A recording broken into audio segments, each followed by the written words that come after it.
Space is both a terrifying and intriguing subject. Space can mean numerous possibilities for anyone. Space can also represent loneliness and awe, and I don't think any other game has achieved this better than Super Mario Galaxy. Super Mario Galaxy is just one of those games where I feel like everybody forgets about it once it comes out after a while. I don't think it gets the recognition it deserves nowadays. Well, I mean, yes, it's true that the game is still talked about to a certain degree, and it sold very well when it came out. I just feel like everybody has forgotten how important this was to the Mario franchise. But in order to understand Galaxy's impact, we must go back. All the way back.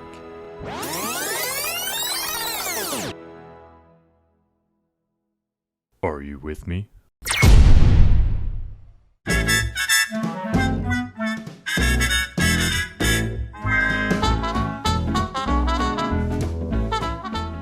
The year is 1996, and there's only one thing on kids' minds.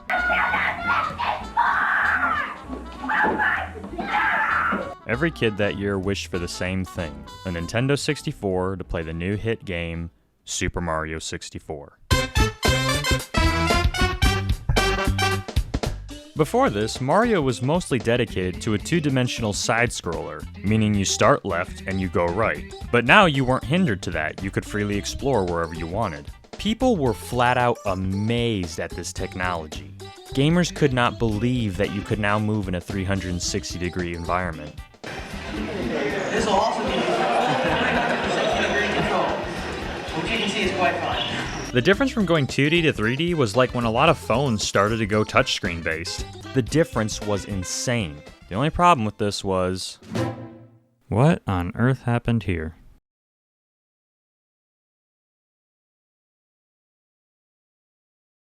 They played GoldenEye with this. This is when Grandma stopped playing video games. Not saying the N64 controller is bad. I mean, this gives us the power of the Z-axis. It's just bad in a different way. You see, games were getting more complex, more complicated. There was a need for more memory, more stories, and yes, more buttons. But did they really have to design this around E.T.'s hand? I mean, with Nintendo, most things on a video game controller can be traced back to a Nintendo remote. When it comes to the 4 face buttons, the shoulders, L and R buttons, the rumble vibrations, the D-pad. This one pioneered both the rumble features as well as the control stick. I mean, after this, PlayStation even revised their PS1 controller to have sticks. But I'm sorry for all you N64 lovers, but this controller just feels bad. Not terrible, but bad. Anyway, I grasp this thing, my brain just says it's wrong! The N64 also had problems technically compared to its competitor, the PlayStation. While load times are almost non-existent because of the cartridges, memory was a huge issue. For example, Final Fantasy VII was released on the PlayStation on 3 discs. If the game was released on the Nintendo 64, it would have been spread out over 30 cartridges. That's how big of a difference there was. Even Satoru Iwata, Nintendo's former president of Japan, said this about the N64 when working on it. Nintendo 64 had a number of restrictions, but it truly was a full-blown 3D machine. Nonetheless, the limits it had were such that, unless you used it right, it wouldn't run well. With Nintendo 64, the size of textures was severely limited. If you didn't conceive something clever when making the data, the processing speed would drop dramatically. Nintendo sales of the N64 finally ceased in 2004, with a total of 32 million units sold worldwide. While not terrible numbers, but compared to Nintendo's previous console sales and their competitor, the PlayStation, it was a massive disappointment, both worldwide and specifically in Japan. So with Nintendo's next console, would they dominate the market once again? Would Nintendo learn from their mistakes and create an amazing console once again? Well, let's see.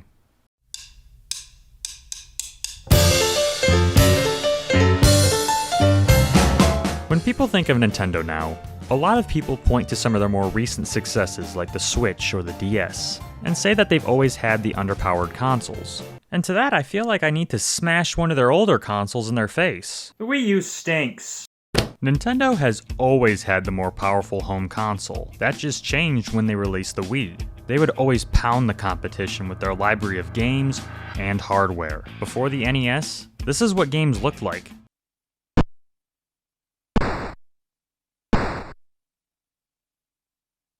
Now they look like this.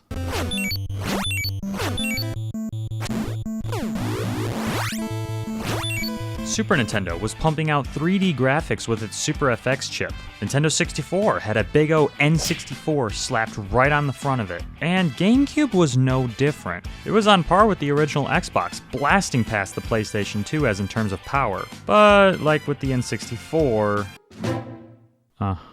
The GameCube is one of my favorite consoles, period. Everything from the design to it, to the controller, to the games, Nintendo was on fire this generation. But these discs, man.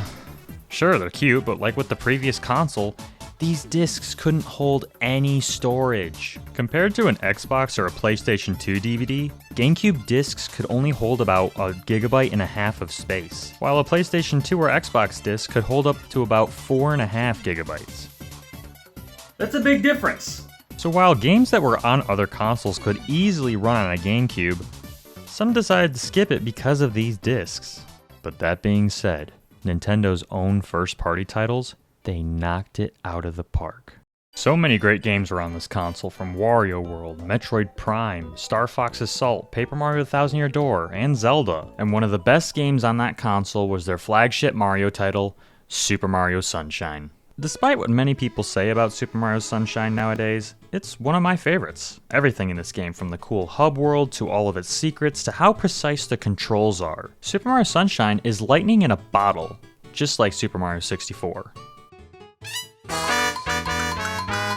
But there are issues.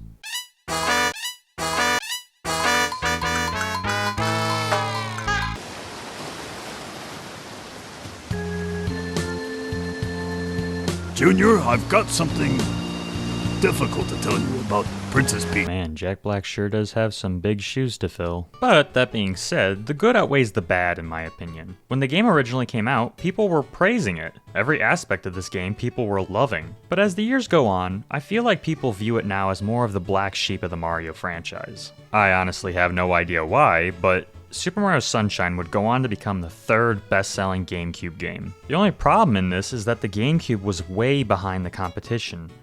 I mean, it sold okay, but at the time, this was Nintendo's least-selling home console, even less than an N64. Don Payne, who was a marketing director for Nintendo, had this to say regarding the GameCube's failure to compete with the Xbox and the PlayStation. With hindsight, I don't think we should have been trying to go after the same audience. Going head-to-head against competitors who had squarely positioned 16 to 35-year-old products, and who ours maybe didn't chime in as much with. Don Payne wasn't the only one who had noticed the lack in sales either. Satoru Iwata took notice, and he decided to do the unthinkable.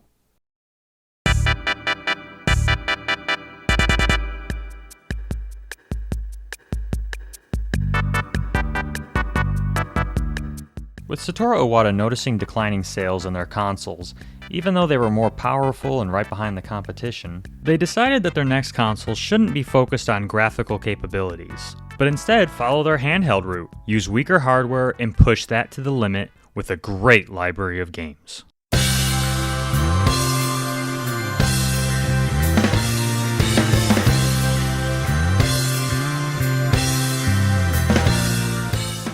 Nintendo wasn't taking any chances with their next console. It was basically do or die. Their next console, announced as codenamed the Revolution, they said it truly would revolutionize the video game industry, basically being an all-in-one Nintendo system. In an interview with IGN Cube, Perrin Kaplan, who is the former president of marketing and corporate affairs for Nintendo of America, had this to say.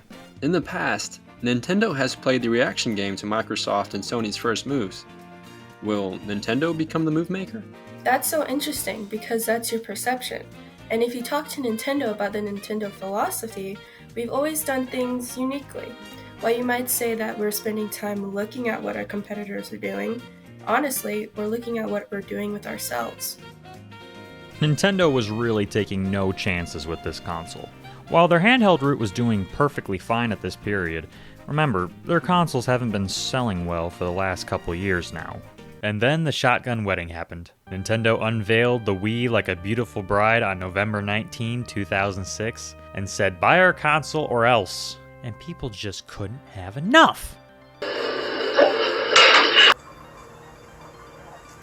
All I do is throw that ball up in the air, and when oh, jeez. The build-up for the Wii was something I will never forget. My dad made me wait a good 3 years after it was released. At the time, I was a PC and PlayStation 1 player.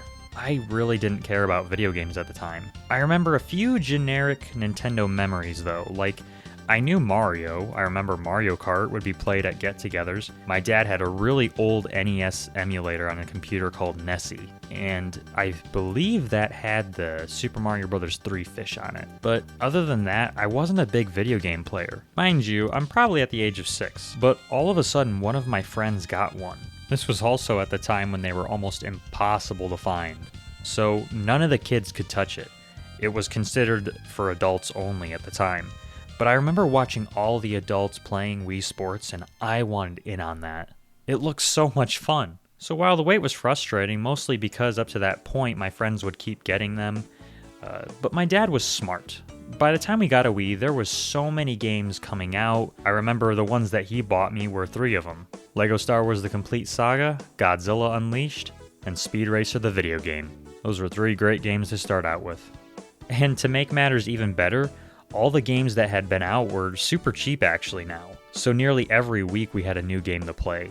One week it'd be us pre-ordering a new one at GameStop, or another one we'd go home with Lego Batman. Until one week I remember very specifically, my dad brought home Mario Kart and Super Mario Galaxy. I had a friend over at the time and we were both familiar with Mario Kart, so that's what we chose to play. Plus Dad said to wait to play Galaxy with him. A little side note is that I would always watch my dad play video games. I enjoyed it just as much as playing. And while there's other game memories with that, the first playthrough of Galaxy I remember was mostly my dad and me just watching it. We had no idea what awaited us.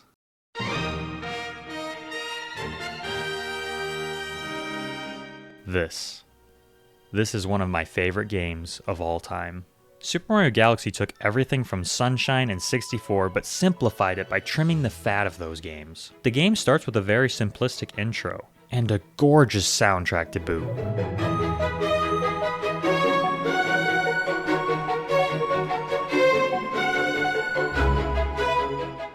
Mario gets invited to go watch the Starbit Festival with Princess Peach, but Bowser kidnaps her. But for the first time, this isn't played for laughs, in my opinion. It's played with a lot of oomph behind it. It's very cinematic and feels like it would be suited for a movie theater. And then right after that, the game just throws everything at you viciously. There's these planets with black holes in the centers, giant Goombas, shockwave spinjitzus, little stars that launch you, panel switches, star chips, and when you collect all 5 of them... Oh, this game is so good! Mario Galaxy is a game that is constantly changing. When you get used to one mechanic, the next level adds something to that one that you just learned. The ideas and the level design in Galaxy are always refreshing. Any other game would be a confusing mess with this many ideas thrown at the player, but Galaxy takes the baton and runs with it. There's so many great levels from Beach Bowl, Battle Rock, Toy Time, Freeze Flame, Deep Dark, each one having its own theme with accompanying music. The best way I like to describe Galaxy is it's a lonely game. Most of the background being enveloped in darkness as you guide Mario through these unexplored territories of the universe. Defeating an enemy has never felt more important. While Galaxy's hub world is not much compared to 64 and Sunshine, one of the coolest features about this game is the more stars that you bring back, the more colorful and full of life the ship becomes, with the music starting off like a lonely small theme.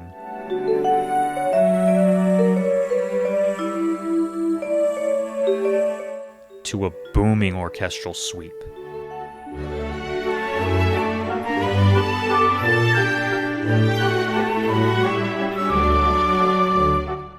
Galaxy succeeds with every small to big moment the game offers for you. This is why this game is so important to me. Super Mario Galaxy will always remain special to me, not just because of how good of a game it is, but the memories that came with it. The best way to play this game, in my opinion, is when you're alone and secluded, when it's dark outside and it's nighttime, with nothing but the light of the TV illuminating your face.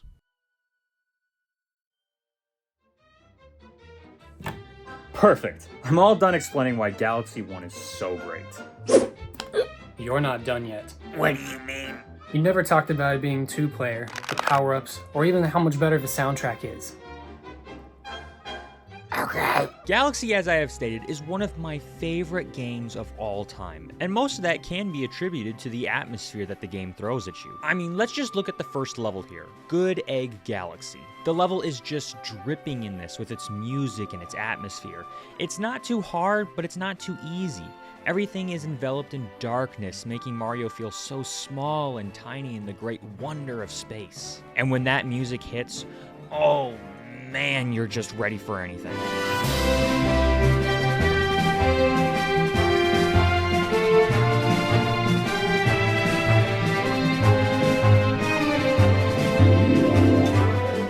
As I've stated, this is the tutorial level basically, and it serves as a way to show really how the camera can flip all around, how Mario's moveset differs now from his previous entries. But here's the thing, this took me and my dad hours to beat. First of all, this was one of the first games we had ever played as in terms of a relatively new console. So not only was Mario's moveset just not in our headspace, but it was also the Wii controls themselves. This was one of the first games we played on the console, and most of the time spent on this level can be linked to one stupid, idiotic thing: the boss. Yeah, I don't know why it took us forever to beat this boss, but honestly, we had no idea what we were doing. We tried everything from ground pounding on the stupid thing, spinning on the egg, but nothing actually worked. I mean, we were even looking in the manual for clues. And I mean, at this point in time, remember, the internet really wasn't a thing for most people still. We're being dead serious. Pee-wee Piranha took us hours to beat, but once we accidentally did, we were off to the races. Skill issue. The main hub, as I have said, there's really not much to explore unlike Sunshine's Delfino Plaza, but the music and atmosphere makes up for it. Super Mario Sunshine had the plaza enveloped in darkness until you collected more shines, and then the plaza started to have more life to it. Same applies to the Comet Observatory though. The more stars you bring back, the more full of life the ship becomes and less lonely. When you first land, it's just you, Rosalina, and one other star with almost the whole ship blacked out. But later down the road, the ship powers itself more, the place becomes less desolate, your Toad friends set up shop, Luigi joins the crew, and more stars fly around the place, giving it a homey atmosphere. And of course, the music is fantastic as always. This is the kind of waltz you want at a wedding. One of my favorite aspects of Galaxy is actually the power-ups. This is the first 3D Mario game to integrate the traditional power-up system seen in the 2D games. Yes, 64 had power-ups, but they were all dedicated to different types of hats, not mushrooms or flowers like they are here. In Galaxy, we have some of the most assorted and crazy power-ups ever conceived of. I love how they all look. The bee mushroom is just so much fun. You can fly around and stick to special parts of the level. The spring mushroom was such a pain in the butt to control, but makes up for some of the most best level design in the Toy Time Galaxy. I love how a lot of the power-ups here also have a time limit. It never feels like Mario is overpowered with things, like with the fire flower or the ice flower. Which, the ice flower here is really cool. You can skate on the water and move around faster. Probably the coolest power-up conceptually is the red star. You have it unlocked closer to the end of the game, and there's only one time that it's actually utilized though. The red star could have had so many cool levels built around it, but you don't really use it that often. I loved, however, when you unlock it in the main hub and you could fly all around. I remember doing this constantly as a kid. If you're feeling lonely, however, Galaxy was the first 3D Mario game to include a 2-player mode. About time I get to play. Hooking up a second remote allows the user to be this little star icon, and you can hold enemies in place or collect star bits. That's about it. You mean to tell me that's it? Yeah, when I put it that way, it seems pretty lame, but for someone like me who had barely played any video games up to that point, it was perfect for me. So not only could I watch Dad play, but I could feel like I was helping him in the process by collecting the star bits or maybe holding an enemy possibly. Some of my favorite galaxies in the game are the more laid back ones, like the Beach Bowl Galaxy. Here, you're just hanging out with a bunch of penguins, and the music just takes me back to being a little kid.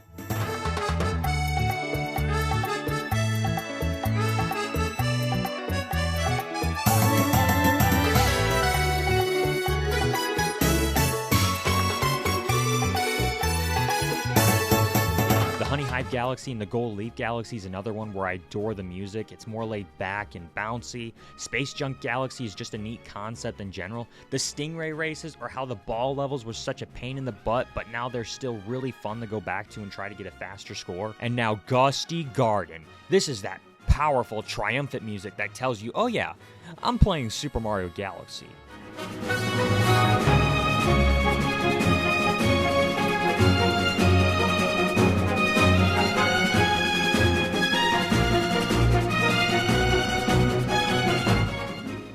When I heard it in the theater being a part of all the other themes incorporated in the Mario movie, I almost got misty-eyed. I too almost got emotional. Really? So you felt that sense of wonder when one of the best Mario themes was cranked to the max in a theater? No, it was angry Bowser didn't marry Peach. One of the things that I can't believe now is that you can play this game portably. Back in 2007, I'd have killed for this sort of thing. I had a Game Boy Advance, so the best that I had was Pac-Man. But even though there are some issues like how you can pull Mario or collect star bits, it's Super Mario Galaxy on the go. But, you know, when it comes to Super Mario Galaxy, there is so much to pick apart and discuss and talk about when it comes to your favorite moments, levels, and characters. There's a reason so many people love this game and treasure it. I remember when we finally opened up the final level and it took forever to beat Bowser. But once we did, it felt so amazing. Or one of my favorite memories too was when there was a bad snow day and my dad couldn't go to work, but I had to go to school. And when I got back, my dad had discovered the green stars and how they work. Putting almost everything into words that I enjoy about this game is almost impossible. I can't. Yeah, it was pretty good. But there's one more.